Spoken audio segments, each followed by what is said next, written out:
Avez-vous déjà ressenti que quelque chose cloche lorsque vous êtes en présence de quelqu'un? La personne sourit, vous salue, prononce des mots gentils, mais quelque chose se serre au fond de votre poitrine. Un malaise que vous ne pouvez pas nommer, mais il est là, pulsant doucement, comme si votre corps savait quelque chose que votre esprit n'a pas encore saisi, comme si une partie de vous, plus ancienne, plus instinctive, vous avertissait « Fais attention ». Carl Jung, l'un des plus grands penseurs de l'esprit humain, a passé des décennies à étudier ce phénomène. Et ce qu'il a découvert va complètement transformer votre façon de voir certaines personnes autour de vous. Jung a appelé cela l'ombre. L'ombre est cette partie de nous que nous nions, que nous cachons même à nous-mêmes, que nous rejetons parce que nous ne voulons pas croire que nous sommes capables de ressentir ou de penser certaines choses. Et lorsque quelqu'un éprouve de la haine, de l'envie ou un ressentiment profond envers vous, l'ombre de cette personne ne peut jamais se dissimuler complètement, peu importe ses efforts. Les signes sont là, subtils comme des murmures, mais indéniables pour ceux qui savent les lire. Et dans les prochaines minutes, je vais révéler les 8 signes invisibles que l'ombre utilise pour se manifester lorsque quelqu'un près de vous nourrit des sentiments hostiles à votre égard, même si la personne fait tout pour les cacher. Et écoutez bien, ne vous abonnez pas maintenant, n'appuyez pas encore sur « j'aime », ne laissez pas votre attention s'égarer, ne serait-ce qu'une seconde. Ce que je m'apprête à partager avec vous exige votre présence totale, votre attention complète, car chaque mot ici pourrait vous faire penser à quelqu'un de très précis dans votre vie, quelqu'un qui est peut-être à vos côtés depuis des années. Vous pourrez décider de vous abonner plus tard, et je vais vous dire quelque chose tout de suite. Le 8e signe est le plus troublant de tous, parce qu'il ne se manifeste pas dans les mots, il se cache dans le silence, dans des gestes presque imperceptibles, dans des détails que l'esprit conscient ignore complètement, mais que l'inconscient perçoit toujours, toujours. Et lorsque vous reconnaîtrez ce 8e signe, beaucoup de choses prendront sens d'une manière presque effrayante. Avant de commencer, je veux que vous fassiez quelque chose avec moi. Pensez maintenant à quelqu'un qui gravite dans votre vie. Cela pourrait être un collègue, un membre de la famille, voire un ami proche. Quelqu'un qui vous sourit, qui vous demande comment vous allez, qui semble sincère dans ses paroles, mais au fond, vous sentez que quelque chose ne va pas, quelque chose que vous ne pouvez pas expliquer, mais que vous ressentez. Gardez cette personne à l'esprit, parce que dans les prochaines minutes, vous allez comprendre exactement ce qui se passe. Et plus important encore, vous allez savoir quoi faire de cette information. Et dans les 3 prochaines minutes, vous découvrirez pourquoi Jung considérait la projection de l'ombre comme l'une des forces psychologiques les plus destructrices dans les relations humaines. Parce qu'elle opère dans le champ de l'invisible, et l'invisible est toujours le plus dangereux, car on ne sait pas se défendre contre ce qu'on ne peut pas voir clairement. Passons au premier signe. Le premier signe est le sarcasme déguisé en intimité. Jung nous a enseigné quelque chose de fondamental sur la nature humaine. L'agressivité refoulée trouve toujours un moyen de sortir. Elle ne reste jamais contenue éternellement. Et l'une des portes les plus courantes, les plus socialement acceptées, est le sarcasme. Cette personne qui fait des blagues sur des choses qui, au fond, elle le sait, vous blesse, qui vous mettent mal à l'aise. Mais lorsque vous essayez de le souligner, lorsque vous dites « Hé, ça m'a dérangé », elle répond « Détends-toi, c'est juste une blague. Tu ne sais pas prendre une plaisanterie. Pourquoi es-tu si susceptible ?» Et puis, vous vous retrouvez avec cette sensation étrange. Suis-je trop susceptible? Est-ce que j'exagère? Non, vous n'exagérez pas, parce que ce n'est pas une blague, c'est leur ombre qui parle à travers l'humour. Le sarcasme répété, constant, sur les mêmes sujets, sur les mêmes points sensibles, ce n'est pas de l'humour. C'est de l'hostilité habillée des vêtements de l'intimité. C'est de l'agression qui porte le masque de la taquinerie. Si les blagues de cette personne vous laissent sonner toujours avec un sentiment d'humiliation, de petitesse, d'inadéquation, et si elles se répètent au fil du temps, revenant toujours sur les mêmes sujets, ce n'est pas votre susceptibilité, c'est leur ombre, qui attaque exactement ce qu'ils ne peuvent pas accepter en eux-mêmes. Et voici la profonde intuition de Jung. Notre ombre personnelle est projetée sur les autres de manière subtile, presque involontaire, souvent inconsciente. Lorsque quelqu'un utilise de façon répétée l'ironie pour attaquer des aspects spécifiques de votre personnalité, de vos choix, de vos rêves, cette personne révèle une partie d'elle-même qu'elle n'a pas le courage d'affronter. Ce qu'elle critique en vous, ce qu'elle ridiculise, c'est exactement ce qu'elle rejette, ce qu'elle craint, ce qu'elle déteste en elle-même. Chaque blague est un aveu déguisé. Le deuxième signe est le sabotage invisible.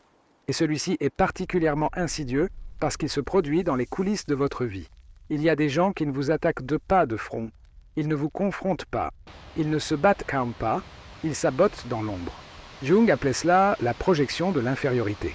Lorsque quelqu'un n'a pas le courage ou la capacité émotionnelle d'affronter ses propres échecs, de regarder sa propre inadéquation, il projette inconsciemment cette frustration sur vous et vous sabote. Mais le sabotage n'est pas toujours évident. Il n'est pas toujours direct. Parfois, c'est un mauvais conseil donné exactement au bon moment, au moment où vous avez le plus besoin de guidance. Ou c'est une information importante, cruciale, qu'ils ont oublié de vous transmettre. Oups, désolé, je ne savais pas que c'était important.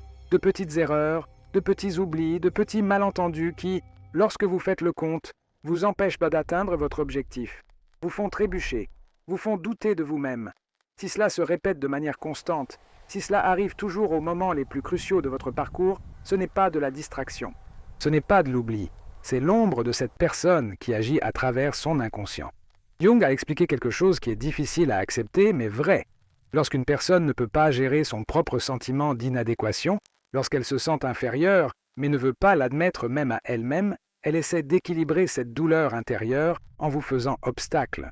Parce que vous voir échouer, vous voir ne pas réussir, soulage temporairement la douleur de ne pas avoir réussi eux-mêmes. C'est brutal, c'est sombre, mais c'est profondément humain. Et cela arrive beaucoup plus que vous ne l'imaginez, dans les familles, dans les environnements de travail, même dans les vieilles amitiés. Le troisième signe est la compétition silencieuse. Faites attention à ceci. Chaque fois que vous partagez une victoire, une réalisation, quelque chose qui vous a rendu heureux, cette personne déplace immédiatement l'attention sur elle-même. Si vous avez obtenu une promotion, elle dit rapidement qu'elle a aussi accompli quelque chose de similaire. Ou même de mieux. Ou mieux encore, que la promotion que vous avez reçue n'est pas vraiment si importante parce que le secteur X est ce qui compte vraiment. Ce n'est pas une conversation anodine. Ce n'est pas un intérêt authentique. C'est de la compétition non déclarée. C'est une guerre silencieuse où chacune de vos victoires est ressentie comme leur défaite. Jung dirait que cela se produit parce que la projection de l'ombre fait que les gens voient chez les autres exactement les qualités qu'ils n'ont pas été capables de développer en eux-mêmes, ou qu'ils ont développées mais ne reconnaissent pas. Lorsque vous brillez, lorsque vous réussissez, lorsque vous grandissez, la lumière qui émane de vous expose leur obscurité. Et c'est absolument insupportable pour quelqu'un qui n'a pas encore intégré sa propre ombre, pour quelqu'un qui n'a pas fait la paix avec ses propres échecs, avec ses propres limites. Si chaque conversation avec cette personne se transforme en dispute voilée, si elle a toujours besoin d'être un pas en avant, si elle ne peut jamais simplement être heureuse de votre victoire sans immédiatement parler d'elle-même, il y a là un ressentiment profond, inexprimé, caché. Et ce ressentiment a beaucoup plus à voir avec elle, avec sa bataille intérieure, qu'avec vous. Maintenant, je vous demande, est-ce que cela a du sens? Est-ce que ces trois premiers signes correspondent à quelqu'un de spécifique dans votre vie? Si oui, si quelque chose a fait tilt en vous, si une image, un nom, une situation vous est venue à l'esprit, faites une pause maintenant pendant 5 secondes. Allez-y, cliquez sur le bouton « J'aime », abonnez-vous à la chaîne. Mais revenez tout de suite, parce que ce qui vient ensuite va tout relier d'une manière que vous n'avez jamais vue auparavant. Je vous attends ici. Vous êtes de retour? Vous êtes de retour? Alors, allons encore plus loin. Le quatrième signe est le soutien superficiel. Et celui-ci est cruel parce qu'il semble être le contraire. Il y a des gens qui disent qu'ils vous soutiennent, qui disent qu'ils sont là pour vous, qui utilisent tous les bons mots. Mais lorsque vous avez vraiment besoin d'eux, lorsque la situation devient difficile, lorsque vous êtes vulnérable, ils disparaissent. Ils s'évanouissent, ou ils minimisent complètement votre problème. Oh, ce n'est pas si grave, tout le monde passe par là, tu vas t'en remettre. Et lorsque vous accomplissez quelque chose de vraiment important, quelque chose qui vous a coûté de la sueur, des larmes, des nuits blanches, leur enthousiasme est forcé, mécanique, ou simplement inexistant. Un félicitation froid, sans énergie, sans vie. Jung parlait de quelque chose qu'il appelait dissociation de l'ego.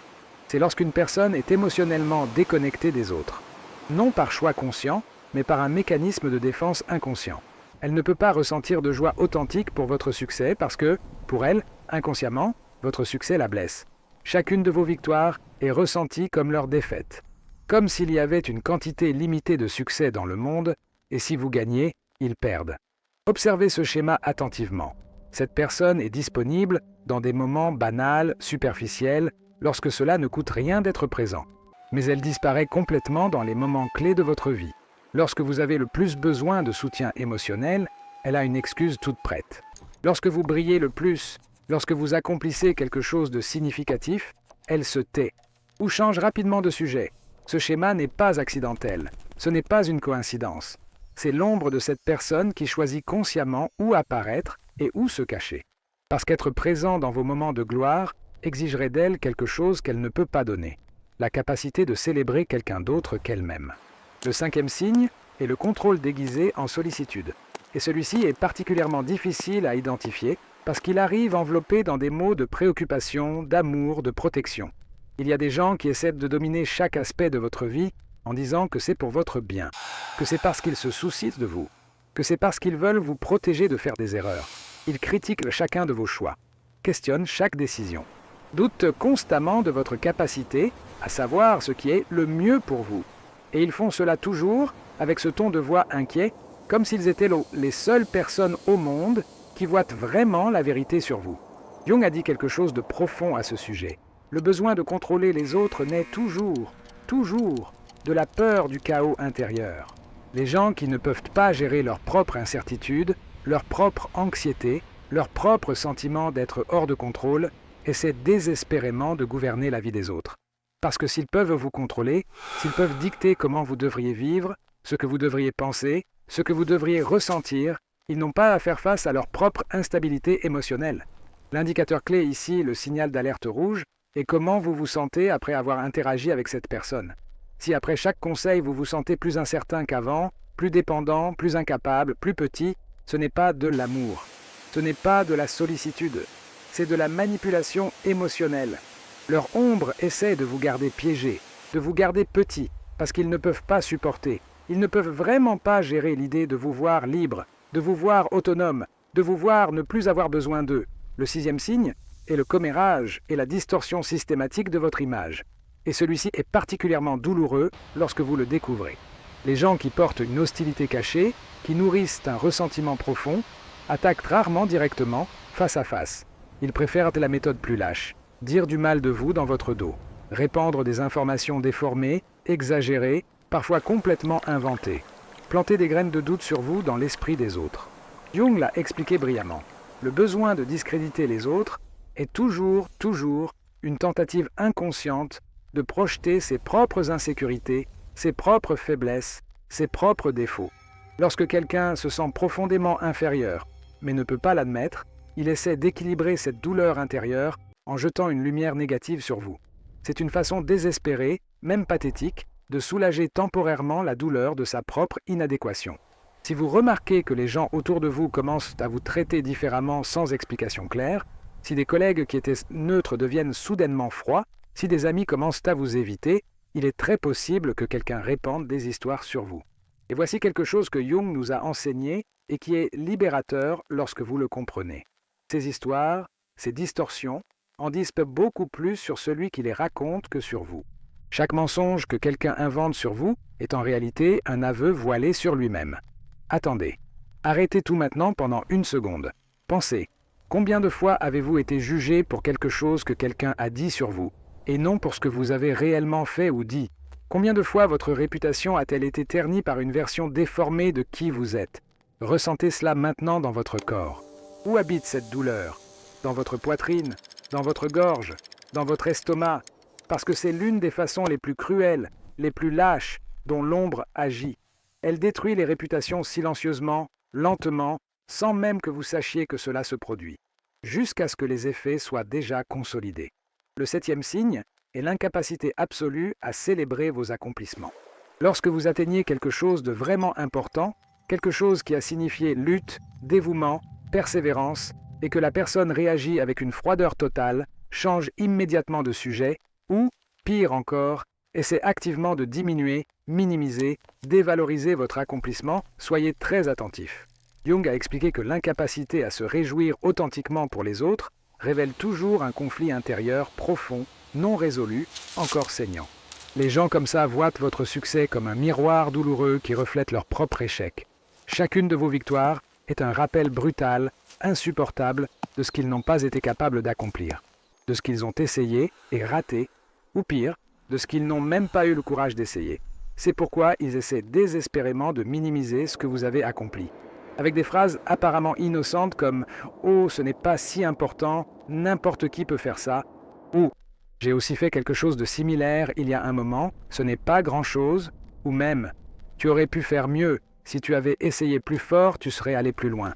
Ces mots ne sont pas des opinions honnêtes, ce n'est pas de la critique constructive. Ce sont des signes très clairs d'impatience latente, de ressentiment qui bout sous la surface.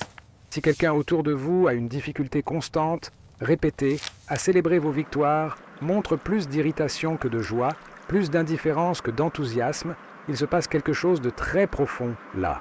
Et cela n'a absolument rien à voir avec vous. Cela a tout à voir avec la bataille que cette personne mène contre elle-même. Une bataille qu'elle est en train de perdre. Et maintenant, nous arrivons au 8e et dernier signe, le plus subtil de tous, le plus révélateur, et ce que Jung considérait comme le plus difficile à feindre, parce que ce signe n'est pas dans les mots qui sont prononcés, il est dans le corps, dans le langage que le corps parle sans la permission de l'esprit conscient. Le 8e signe est le langage non verbal et les détails invisibles qui trahissent la vérité. La haine cachée, le ressentiment camouflé, l'envie déguisée, tout cela se manifeste inévitablement dans les gestes les plus infimes, dans les micro-signaux que le corps ne peut pas contrôler. Un regard qui s'échappe au mauvais moment et révèle quelque chose. Un sourire qui semble peint sur le visage, forcé, sans vie dans les yeux, un changement d'expression soudain lorsque vous mentionnez quelque chose de positif. Un silence tendu, lourd, chargé, qui en dit beaucoup plus que 1000 mots ne pourraient le dire. Beaucoup de gens, la plupart en fait, essaient de masquer consciemment leurs vrais sentiments. Ils portent un masque social, disent que les bons mots. Mais Jung a dit quelque chose que j'ai besoin que vous reteniez maintenant, que vous laissiez s'enfoncer profondément. Le corps trahit toujours, toujours, toujours les émotions les plus profondes. L'esprit conscient peut construire une façade élaborée, parfaite, convaincante. Mais le corps ne répond qu'aux émotions réelles, toujours. Si quelqu'un prétend vous apprécier, prétend vous respecter, mais ressent une véritable hostilité sous tout cela, vous le remarquerez dans les gestes les plus subtils si vous faites attention. Les mains de cette personne deviennent tendues, rigides, lorsque vous parlez d'un succès récent. Le ton de la voix change imperceptiblement, devient plus froid, plus mécanique lorsqu'elle vous fait un compliment. Elle évite le contact visuel direct à certains moments spécifiques, détourne rapidement le regard. Ou l'étreinte, quand elle se produit, est trop rapide, trop superficielle, trop rigide, complètement vide de chaleur humaine. Jung soutenait, et toute la neuroscience moderne le confirme, que le corps et l'inconscient ne mentent jamais. Jamais. Même lorsque quelqu'un essaie désespérément de cacher ses vrais sentiments, même lorsqu'il croit convaincre tout le monde, le langage non-verbal révèle toujours la vérité. Parce que l'esprit conscient peut créer une façade convaincante, peut répéter les bons mots, peut contrôler ce qui sort de la bouche. Mais le corps répond automatiquement, involontairement, à ce qui est véritablement ressenti.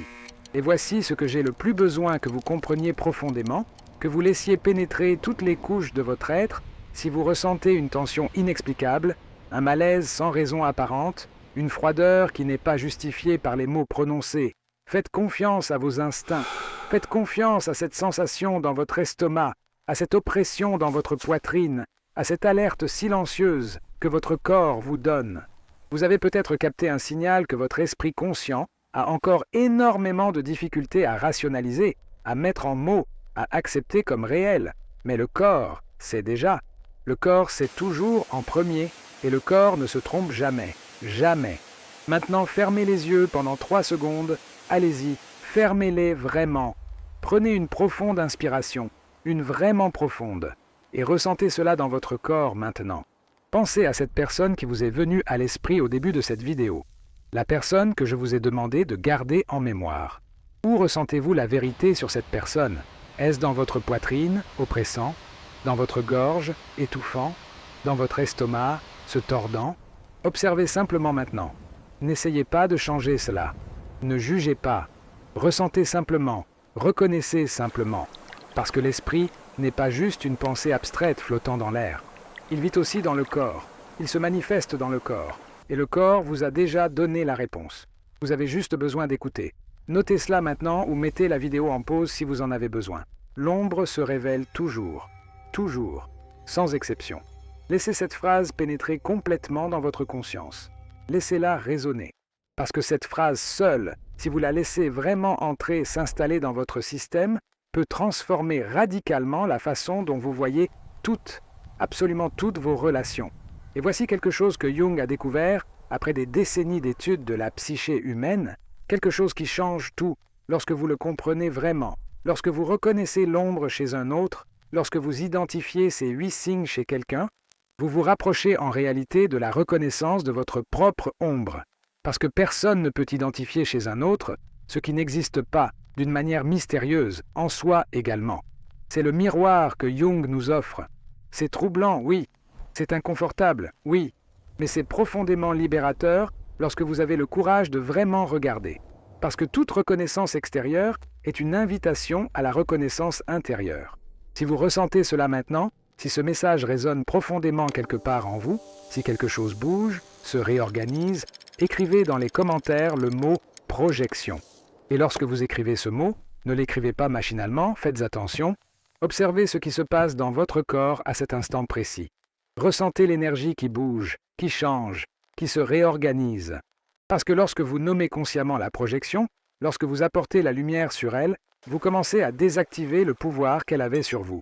Vous ne laissez pas juste un commentaire banal. Vous initiez activement le processus que Jung appelait l'intégration de l'ombre. Le chemin long, difficile, mais inévitable du retour au soi authentique, à qui vous êtes vraiment sous tous les masques. Vous n'êtes pas quelqu'un qui observe passivement les ombres des autres. Vous n'êtes pas une victime des projections des autres. Vous êtes quelqu'un qui intègre consciemment sa propre ombre.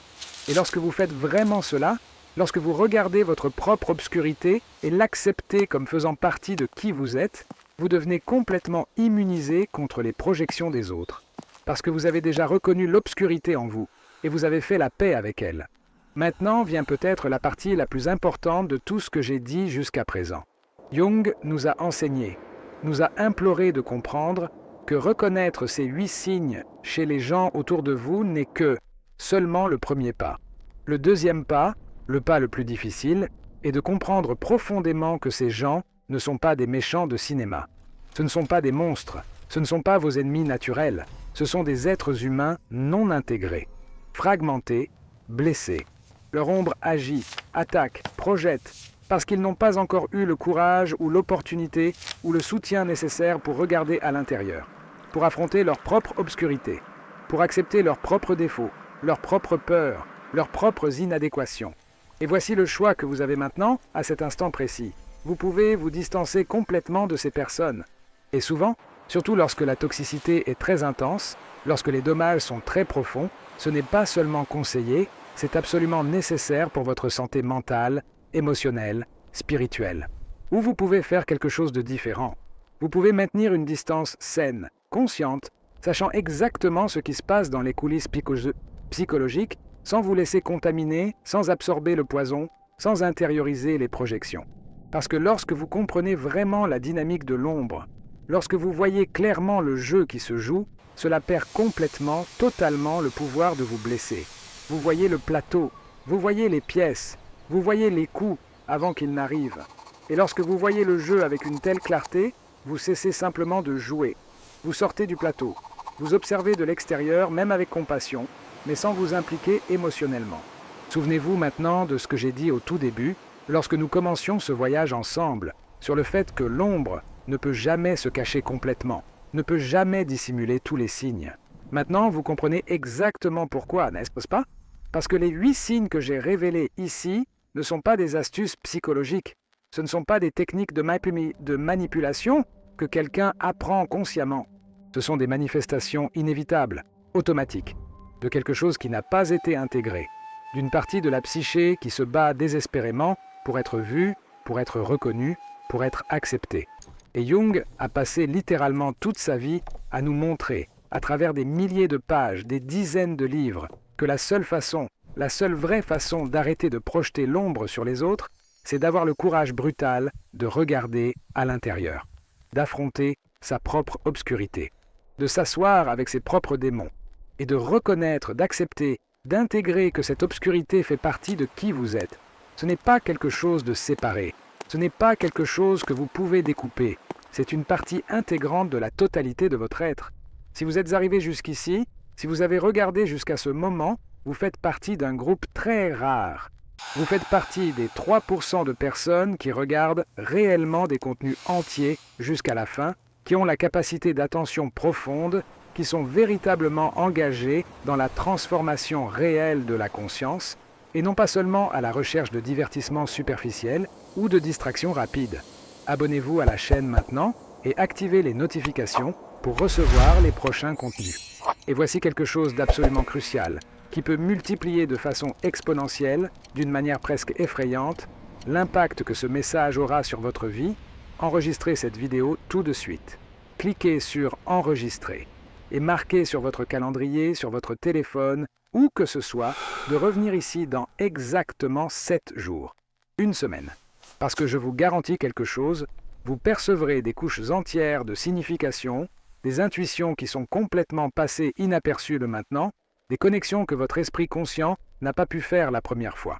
C'est ainsi que ça fonctionne avec les vérités profondes sur l'ombre, sur l'inconscient. Elles se déploient en couches successives. Chaque fois que vous revisitez, une nouvelle couche se révèle. C'est comme éplucher un oignon infini de signification.